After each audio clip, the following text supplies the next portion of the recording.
what is your relationship to the medium in which you make your art? I'm completely promiscuous. I don't. I mean, I get in these whirlpools where I'll like stay with something for a while, and of course, there's some things I always return to. I like analog. Well, I like digital processes too, but I really like analog processes, and I have a couple of really particular skill sets that I often will kind of like fall back on because they're kind of like home based. Textiles is one of them.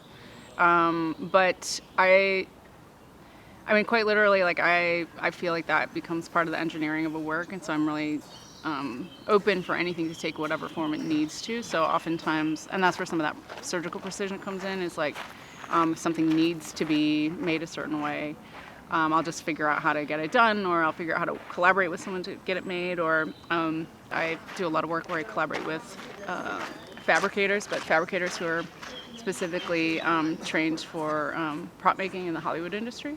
I got really interested when I first moved to LA in the way that prop production kind of happened, because it's a really specific form of object making that's related to time, that has to do with temporality in terms of like something needing to last 3 weeks or 10 days or even an hour, like whatever that is. And so I started getting really interested in ways in which those kinds of objects function. So I use a lot of prop making, or I'll learn a skill if I need to like figure out how to get something made, or I'll work with someone who has a specialty.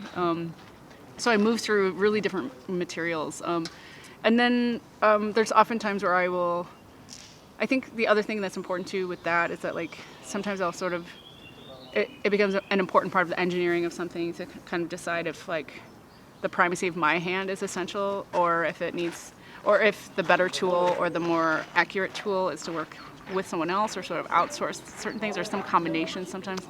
So like for these pieces that are here at the Biennial, like I made all of these with my own two hands, and there's no one else in the sort of process. It's like a very individual and very labor intensive kind of just like, and that was essential conceptually for me because it felt like it had to be about this like sort of like personal anxiety being embedded into these pieces, and in some ways like the materiality being kind of therapeutic space too.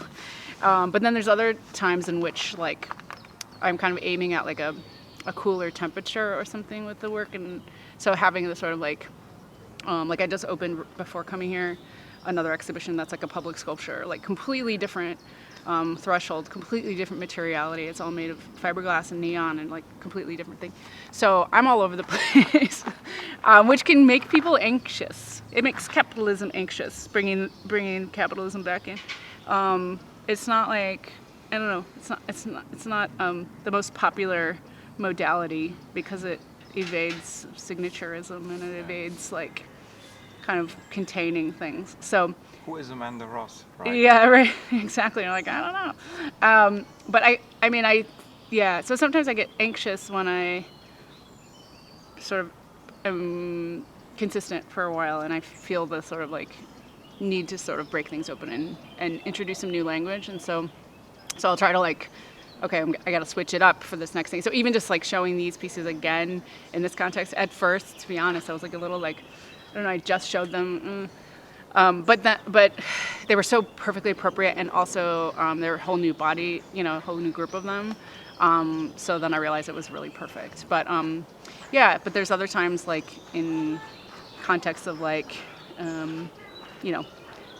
different sort of presentation formats. I've done a lot of public work. I've done a lot of things like that you encounter outside. And so oftentimes people are like, who made this? Like it's like not necessarily clear. I mean, there's some things if you're like really paying attention that are like absolutely consistent. But I move through materiality in such a kind of like, loose way.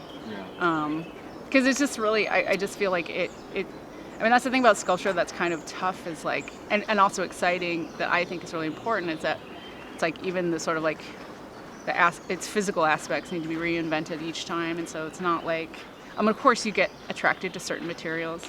The materiality of the pieces in this group is obviously textiles, which again is like part of my skill set. And so I have like a literacy in that, and I know what I can do. And I had to actually sort of unlearn some things, because in the piece just before that, I was teaching myself like tailoring, and so that kind of sewing is very particular.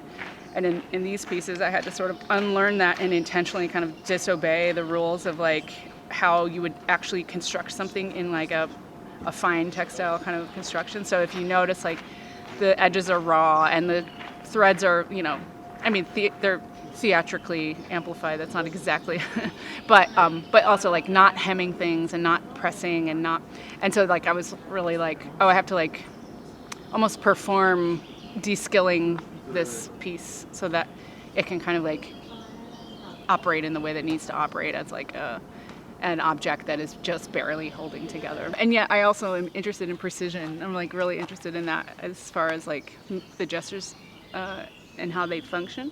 But within that, hopefully there's like sort of a threshold of like of possibility for that to be messy or to be like incomplete or like,